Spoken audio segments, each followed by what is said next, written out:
സ്ത്രീയുടെ ലൈംഗികതയെ പുരുഷൻ നിയന്ത്രിക്കുന്നത് പുരുഷാധിപത്യ സമൂഹമാണ്. മനുഷ്യാവകാശപരമായ മാനവികമായ ഒരു സമീപനമാണ് എനിക്ക് ഫെമിനിസത്തോടുള്ളത്.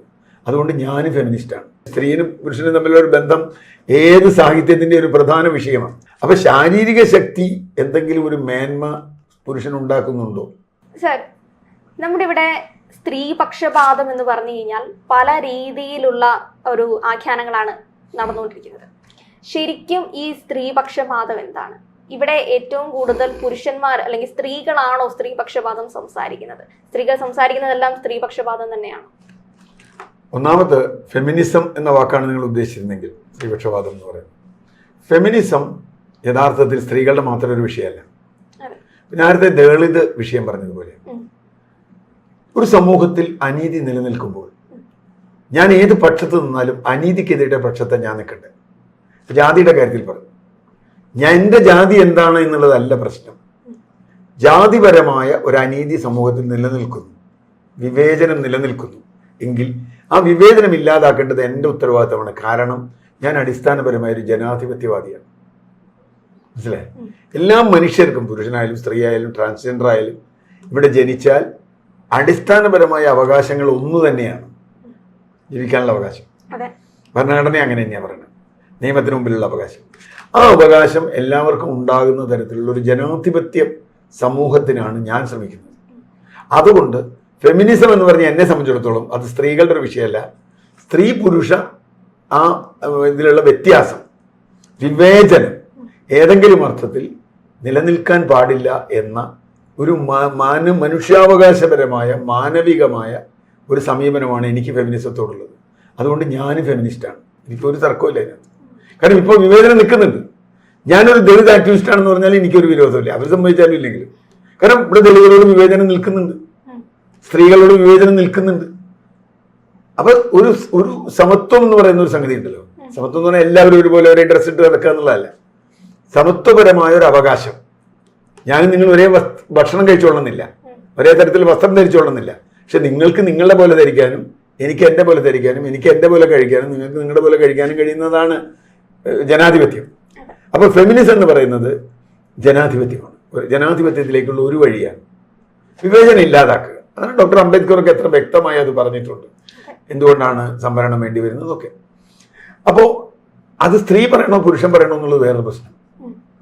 ഒരു പക്ഷെ ആദ്യം സ്ത്രീകളായിരിക്കും പറയാൻ സാധ്യതയുള്ളത്, കാരണം അവരാണ് കൂടുതൽ അനുഭവസ്ഥ. ഇപ്പൊ സ്ത്രീ എന്ന് പറയുന്നത് നമ്മുടെ എല്ലാ, പ്രത്യേകിച്ചും ഫിക്ഷനിൽ ഏറ്റവും കൂടുതൽ ചർച്ച ചെയ്യപ്പെടുന്ന വിഷയമാണ്. സ്ത്രീ പുരുഷ ബന്ധങ്ങളാണല്ലോ ഏറ്റവും കൂടുതൽ. കാളിദാസനായാലും വ്യാസനായാലും വാൽമീകിയായാലും ഇങ്ങോട്ട് ഇപ്പോഴുള്ള എഴുത്തുകാരായാലും സ്ത്രീയും പുരുഷനും തമ്മിലുള്ള ഒരു ബന്ധം ഏത് സാഹിത്യത്തിന്റെ ഒരു പ്രധാന വിഷയമാണ്. ആ ബന്ധത്തിൽ ജനാധിപത്യപരത ഉണ്ടോ? ഇല്ല എങ്കിൽ ആ ജനാധിപത്യപരത കൊണ്ടുവരണം എന്ന് പറയുന്നവരാണ് ഫെമിനിസ്റ്റുകൾ. സാഹിത്യത്തിലും അതെ, ജീവിതത്തിലും അതെ. ഞാൻ ജീവിതത്തിൽ പറഞ്ഞ കാര്യം അതേ കാര്യം സാഹിത്യത്തിലും ഇതാണ്. ഒരുപക്ഷെ വളരെ പുരുഷാധിപത്യപരമായി, ചരിത്രപരമായി ജാതി പോലെ തന്നെ പുരുഷാധിപത്യപരമായ ഒരു സമൂഹത്തിൽ നിലനിൽക്കുന്ന ഈ ഒരു, അത് സാമ്പത്തികം മാത്രമല്ല, സാമ്പത്തികം, സാംസ്കാരികം, വിശ്വാസം, ആചാരം, വേഷം, ജീവിതശൈലി, ഇതിലൊക്കെ ഇത് വന്നുകൂടിയിട്ടുണ്ട്. ഇപ്പോൾ ഒരു ഉദാഹരണം പറഞ്ഞാൽ കുടുംബം എന്നൊരു സംഗതി, കുടുംബത്തിനെ വല്ലാതെ മഹത്വവൽക്കരിക്കുന്ന ഒരു സ്ത്രീ വിരുദ്ധ. കാരണം സ്ത്രീ കുടുംബത്തിൽ വേണമെന്നുള്ളതാണ്. സ്ത്രീ കുടുംബത്തിന് നട്ടെല്ല് സ്ത്രീയാണ്. എങ്ങനെയാ പുരുഷനും സ്ത്രീ ഒരുമിച്ചല്ലേ കുടുംബം ഉണ്ടാവുള്ളൂ. സ്ത്രീ മാത്രമായിട്ട് കുടുംബം ഉണ്ടാവില്ല. അപ്പോൾ സ്ത്രീക്കും പുരുഷനും കുടുംബത്തിൽ തുല്യ ഉത്തരവാദിത്തമല്ലേ. അപ്പോൾ മറ്റേ ഒരു സ്ത്രീ കുടുംബം ആവുന്നതും പുരുഷൻ കുടുംബം ആവുന്നതും ഒരുപോലെ തന്നെയാണ്. പക്ഷേ നമ്മുടെ കുടുംബ സങ്കല്പത്തിൽ സ്ത്രീ കുടുംബത്തിനകത്തും പുരുഷൻ പുറത്തുമാണ്. കുടുംബത്തിന്റെ വിളക്കാണ് സ്ത്രീ, വിളക്കെന്താ പുരുഷനായിക്കോട്ടെ. അപ്പോൾ സ്ത്രീ കുടുംബത്തിന്റെ വിളക്കാവേണ്ട ഒരു കാര്യമില്ലേ? പുരുഷനാവാം. കുക്ക് ചെയ്യാൻ സ്ത്രീകൾക്കും പറ്റും, പുരുഷനും പറ്റും. കുട്ടികളെ നോക്കാൻ രണ്ടുപേർക്കും പറ്റും. ആകെ പ്രസവിക്കുന്ന ഒഴിച്ചാൽ ബാക്കിയെല്ലാം ചെയ്യാൻ പറ്റും. പുരുഷന് ചെയ്യാൻ പറ്റാത്തൊരു കാര്യമില്ല. അപ്പോൾ പക്ഷേ കുടുംബം എന്ന സങ്കല്പം, കുടുംബത്തിന്റെ അഭിമാനം, അവിടെ വരുമ്പോഴാണ് പ്രശ്നം. കുടുംബത്തിന്റെ അഭിമാനം സംരക്ഷിക്കേണ്ടത് സ്ത്രീയാണ്, കുടുംബത്തിന്റെ അഭിമാനം സ്ത്രീയുടെ ഇതാണ് എന്ന് പറയുന്ന പോലെ ഇരിക്കും. അപ്പോൾ കുടുംബം എന്ന സങ്കല്പം മുതൽ നമ്മുടെ എല്ലാ സദാചാര സങ്കല്പങ്ങളും സ്ത്രീ വിരുദ്ധമാണ്, സ്ത്രീക്കെതിരെയാണ്. വേശ്യയ്ക്ക് ഒരു ആൺപദമില്ല എന്ന് പറയും. അതെ. വേശ്യയ്ക്ക് ഒരു ആണില്ല, ആൺവേശ്യ എന്ന് പറയേണ്ടി വരും. വെറുതെ വേശ്യ എന്ന് പറഞ്ഞ സ്ത്രീയാണ് അല്ലേ? ഞാൻ പറഞ്ഞ അതിന് തെറ്റല്ലേ? അങ്ങനെ ഇല്ലല്ലോ. വേശ്യ എന്ന് പറഞ്ഞാൽ അതിന് അങ്ങനെ ആ പദം തന്നെ ഉപയോഗിക്കാൻ പാടില്ല. അങ്ങനെയില്ല. കാരണം എൻ്റെ ചോയ്സാണ്, എൻ്റെ ചോയ്സാണ്. എൻ്റെ ചോയ്സ് ആകുമ്പോൾ നിങ്ങളെങ്ങനെയാണ് വേശ്യയാവുക? താനാരാ എന്നോട് ചോദിക്കാൻ?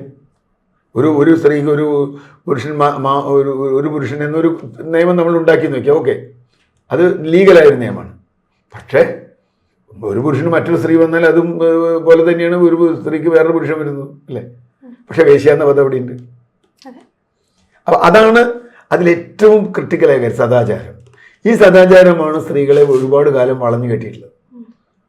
ചാരിത്രം എന്നുള്ളതിന് സ്ത്രീക്കല്ലേ വാക്കുള്ളൂ, പുരുഷൻ ചാരിത്രമില്ലല്ലോ. തമാശയല്ലേ പുരുഷൻ ചാരിത്രം എന്ന് പറഞ്ഞാൽ.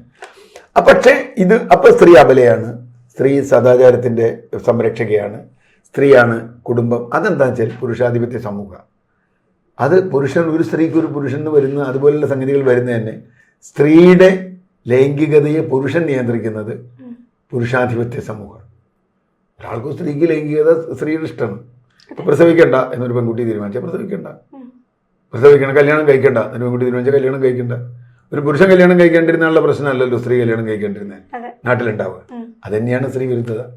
അപ്പം ഞാൻ പറഞ്ഞു വന്നത്, നിലനിൽക്കുന്ന, അത് നമ്മൾ പറയേണ്ട കാര്യമില്ല, നിലനിൽക്കുന്ന ഈ അവസ്ഥ വേണ്ട എന്ന് പറയാൻ അത് പറയുന്നതാണ് ഫെമിനിസം എന്ന് ഞാൻ പറയുന്നത്. സ്ത്രീകൾ പറയാം, പുരുഷൻ പറയാം, ആർക്കും പറയാം, കുട്ടിക്കും പറയാം, ആർക്കും പറയാം. ആ ഫെമിനിസം നമ്മുടെ എഴുത്തുകളിൽ എത്രത്തോളം വരുന്നുണ്ട്, പലതരത്തിൽ വന്നിട്ടുണ്ട്, പലതരത്തിൽ പല രൂപത്തിൽ വന്നിട്ടുണ്ട്. അത് വരും. കാരണം പുതിയ എഴുത്തുകാരെ സംബന്ധിച്ചിടത്തോളം അത് കൂടുതൽ വരുന്നത്. ഇപ്പോൾ സാറാ ജോസഫോ മാധവിക്കുട്ടിയോ ഒക്കെയുള്ള പോലെയുള്ള ആളുകൾ അത് വളരെ വളരെ വളരെ ഒബ്വിയസ് ആയിട്ടും പ്രകടമായിട്ടും വളരെ വ്യാപകമായിട്ടും അത് ഉപയോഗിച്ചിട്ടുണ്ട്. ഇപ്പോൾ മാധവിക്കുട്ടിയുടെ ഏത് കഥ എടുത്താലും അല്ലെങ്കിൽ സാറാ ജോസഫിൻ്റെ എടുത്താലും അത് നിരവധി ആളുകളുടെ, ഞാൻ ഒരാളുടെ അല്ല, നിരവധി ആളുകളുടെ എഴുത്തുകാർ. പക്ഷെ സ്ത്രീ എഴുത്തുകാർ വരുമ്പോഴാണ് അതിന് കുറച്ചുകൂടി യാഥാർത്ഥ്യമുള്ളതെന്ന് അനുഭവമുള്ള ഒരാളാണ് ഞാൻ എൻ്റെ വായനക്കാരൻ എന്നുള്ള നിലയ്ക്ക്. ഞാൻ എഴുത്തുകാരനല്ല, അർത്ഥത്തിൽ ഞാനൊരു വായനക്കാരൻ എന്ന നിലയ്ക്ക്. ഈ സ്ത്രൈണതയെക്കുറിച്ച് സ്ത്രീ പറയുന്നത് അത്രയും പുരുഷന് പറയാൻ പറ്റാറില്ല പലപ്പോഴും. ചില പുരുഷൻ പറയായിരിക്കില്ല, ഞാൻ പറയില്ല. ഞാൻ വായിക്കുമ്പോൾ എനിക്കത് തിരിച്ചാ തോന്നുന്നു, സ്ത്രീ പറയുമ്പോഴാണ് കൂടുതൽ ഇഫക്റ്റീവ് ആവുന്നത്. അപ്പോൾ മാധവിക്കുട്ടി എഴുതുമ്പോൾ അല്ലെങ്കിൽ കമലാസുരയ്യ എഴുതുമ്പോൾ കിട്ടുന്ന ഇഫക്റ്റ് വേറൊരു എഴുത്തുകാരൻ എഴുതുമ്പോൾ, എം ടി വാസുദേവൻ എഴുതുമ്പോൾ കിട്ടില്ല. എം ടി മോശം എഴുത്തുകാരനായതുകൊണ്ടല്ല, അത് എം ടിയുടെ അനുഭവതലം അതല്ല. ഇപ്പോൾ എൻ്റെ ഭാര്യ ഒരു എഴുത്തുകാരിയാണ്, കവയത്രിയാണ്. അപ്പോൾ അവർ എഴുതിയൊരു പഴയ കവിത എനിക്ക് ഓർമ്മയുണ്ട്. പഴയ കവിത ഞാൻ പറയാം. പെണ്ണുങ്ങൾ കാണാത്ത പാതിരാ നേരങ്ങൾ എന്നാണ് കവിതയുടെ പേരിൽ തന്നെ വളരെ ക്ലിയറാണ് എന്താ ഉദ്ദേശിച്ചത്. അപ്പോൾ ഈ കവിത വരുന്ന കാലത്ത് യഥാർത്ഥത്തിൽ നൈറ്റ് എന്ന് പറയുന്നത് സ്ത്രീയെ സംബന്ധിച്ചിടത്തോളം ഇല്ല. നൈറ്റ് ലൈഫ് എന്ന് പറയുന്നത് ഇപ്പോഴാണ് കുറച്ച് പുതിയ കുട്ടികളൊക്കെ കുറച്ചൊക്കെ പുറത്തിറങ്ങാൻ തുടങ്ങിയത്. അപ്പോൾ ഞാൻ കാക്കനാട് എനിക്ക് ജീവിക്കാൻ ഇപ്പോൾ ഏറ്റവും നല്ല സന്തോഷം തോന്നിയത് നൈറ്റിലൊക്കെ പെൺകുട്ടികളും ആൺകുട്ടികളും യാത്ര ചെയ്യുന്നു, ഒരു ചായ കുടിക്കാൻ വരുന്നു. അവിടെ പ്രത്യേകിച്ചും IT ഇതിലൊക്കെ വർക്ക് ചെയ്യുന്ന കുട്ടികൾ. അപ്പോൾ ഒരു പ്രശ്നമില്ലാതെ അവർക്ക് അവിടെ സഞ്ചരിക്കാൻ കഴിയും.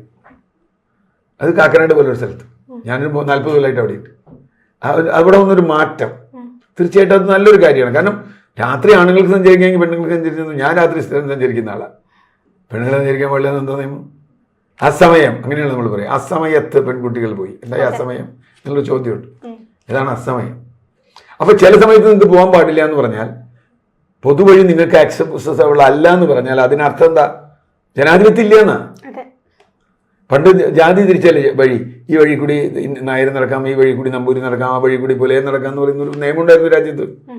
അല്ലെങ്കിൽ മറ്റേ ബ്രാഹ്മണൻ നടക്കുമ്പോൾ ഇത്ര അടി മാറി നടക്കണം, അല്ലെങ്കിൽ ഇന്ന സമയത്തേ പോകാവൂ. അതൊന്നും, അതൊക്കെ ജനാധിപത്യ വിരുദ്ധല്ലേ? അതുപോലെ തന്നെയാണ് ഇപ്പോൾ രാത്രി സ്ത്രീകൾ പോകാൻ പാടില്ല. നമ്മൾ പറയുന്നത് സ്ത്രീയുടെ സംരക്ഷണത്തിന്, സുരക്ഷയ്ക്ക് വേണ്ടിയാണ്. നിങ്ങൾ സുരക്ഷയ്ക്ക് വേണ്ടി നിങ്ങൾക്ക് നിങ്ങളുടെ മറ്റേ എന്താ പറയുക സ്വാതന്ത്ര്യം ഹനിക്കപ്പെടുന്നുണ്ടെങ്കിൽ ആ സ്വാതന്ത്ര്യത്തിന് പരിമിതിയുണ്ട്. സ്വാതന്ത്ര്യം ശരിയല്ല എന്ന് തന്നെയാണ് ഞാൻ പറയുന്നത്. യാത്ര ചെയ്യാൻ. അപ്പം ഇതിൽ യാത്ര ചെയ്യുന്ന കാര്യത്തിൽ ഇപ്പോൾ പഠിക്കുന്ന പെൺകുട്ടികൾ ധാരാളം പഠിക്കുന്നുണ്ട്, ഇല്ലയെന്ന് ഞാൻ പറയുന്നില്ല. പഠിക്കാനൊക്കെ പെൺകുട്ടികൾ കൊണ്ട്. പക്ഷേ അത് കഴിഞ്ഞിട്ട് അത് എത്രത്തോളം ഉപയോഗപ്പെടുത്തുന്നുണ്ട് ഒരു പ്രശ്നം. മറ്റൊന്ന്, പൊതുസമൂഹത്തിൽ സ്ത്രീ ദുർബലയും ശക്തി കുറഞ്ഞവരും പുരുഷൻ ശക്തിയുള്ള ആളുകളും ആണ് എന്ന ഒരു പൊതുധാരണയുണ്ട്.